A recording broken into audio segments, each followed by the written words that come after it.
Good morning. Today I will be discussing my BIE 420 project. This project is for the consideration of a house at a value of 920,000 Rand. The project is to assess what to do with the house. There are three possible options. The first being renting out furnished. This will be done through a website such as Airbnb on a short-term basis. The second being renting out unfurnished. This will be done through an agent as a long-term basis. The last option is to sell the house and invest the money in a unit trust. Before we can decide what to do, we need to analyze how much each option is going to cost us. The first cost incurred is the upgrade. This is recommended to be done as soon as possible because we can charge an extra 800 Rand per month on rent, and the cost is paid off after only 9 months. For the remainder of the time, this is just generating profit. The next cost for both renting options is the floor. This cost is compulsory but does not add value to the property, and this is why it is a negative value. The next cost that is incurred is only for the furnished option. This is furniture. As this is an asset, it is a positive value, but according to SARS, we depreciate the asset over 6 years, which is why we are getting a value of negative 8,333. The next cost for all three options is plumbing. This cost is compulsory. It also does not add value to the property. Now we need to analyze our two different options in terms of renting. The first is a short-term rental. Here we assume a 45% occupancy rate at a cost of 550 Rand per night. These details were obtained from ADNA. Together with the yearly CPI, we can increase our expected incomes, as can be seen here. The second is a long-term rental. Using the data provided, an average percentage of 4.5% was found, but it was given that we could increase rent by 8% if it's a new tenant. This is why the middle value is applied to the rent income. This can be seen over here. This is 6.24%. These values are then applied into our table under our incomes. From our incomes just calculated, we can now work out our other expenses. The first being commissions. For Airbnb, a commission of 7.2% of the income was deducted, and for the agent, 7% was deducted. These are industry averages. The other cost that would be associated with Airbnb is the cost of cleaning. This is assumed to be 200 Rand per day, which increases with CPI. Multiplied by our occupancy, which is 45%. This is saying that the unit gets cleaned every day that it is occupied. The next expense is levies, as well as rates and taxes. Levies should not be included in the long-term rent and therefore are not incorporated in our costs. In order to calculate the levies, a change in difference per period was discovered. The total change was divided by the total number of months to give an expected monthly increase. These are months, this is our change. And that gave us our total increase per month. This was then brought to a yearly increase figure. The same principle was applied for rates and taxes to give a prediction of what our expected increase is going to be per month. This will be applied for both the short-term as well as the long-term rent because the property is in the owner's name. These increases are respectively put into our levies as well as our rates and taxes values. A liability that still needs to be paid off is the bond. The bond still has 400,000 Rand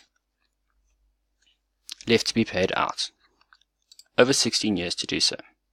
As her current agreement is prime plus 0.75%, she has an effective interest rate of 10.75%, as the prime lending rate in South Africa is at 10%. Using the PMT formula, this gives a monthly bond repayment of 4,372 Rand, which is 52,467 Rand yearly. There then comes the issue of financing all these expenses.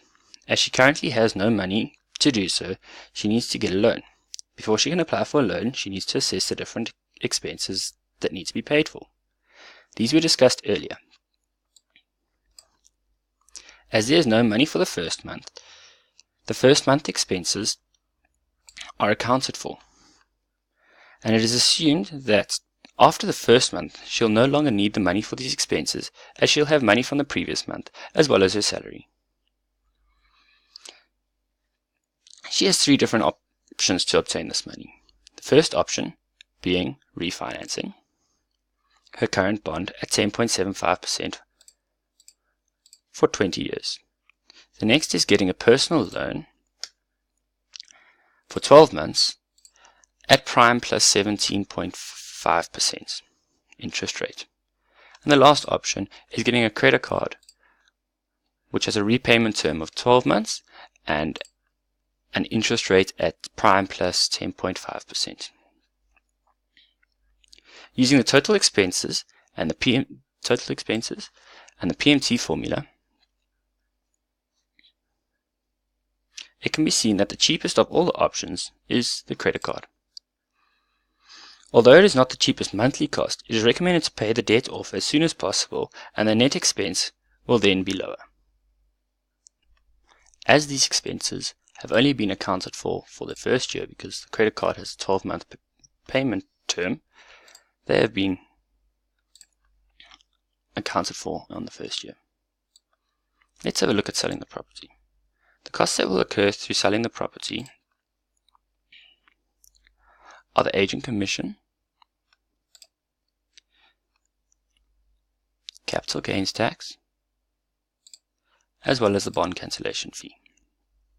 In order to obtain these values, our gains from the property is 200,000 Rand.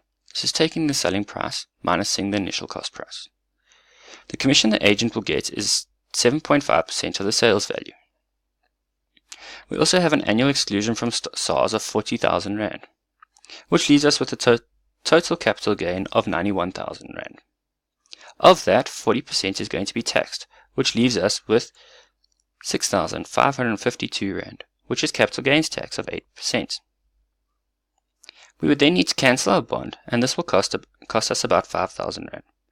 This leaves our total cost for selling the property at 80,552 Rand. That is then applied to our table. Once we have sold the property, we want to look at our different investment options. We specifically invest in unit trusts. The unit trusts have different approaches: aggressive, moderate, and conservative. These are basically how risky they are. Assessing the previous growth, that is done over here,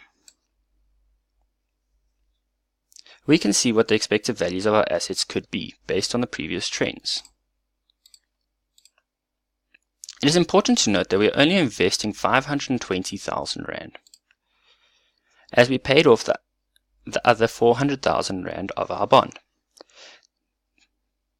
These unit trusts are also not guaranteed investment returns, and there is also a possibility to lose money if the market changes drastically.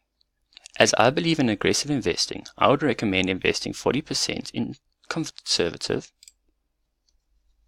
20% in moderate, as this was our lowest performer,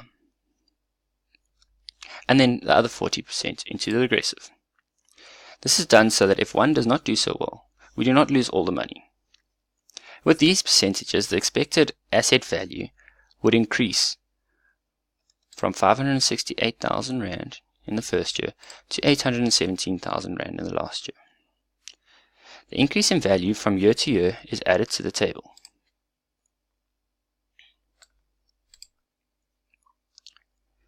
The average financial advisor takes approximately 1% of the total value of the asset annually. This is deducted over here throughout the table. The last consideration to make is tax. From the tax table assessment, it is clear that the best tax to be done is 41%, as this is the tax bracket that she falls into. This is applied throughout the investment. The last consideration we need to make is the consideration of the remaining amount that needs to be paid on the bond.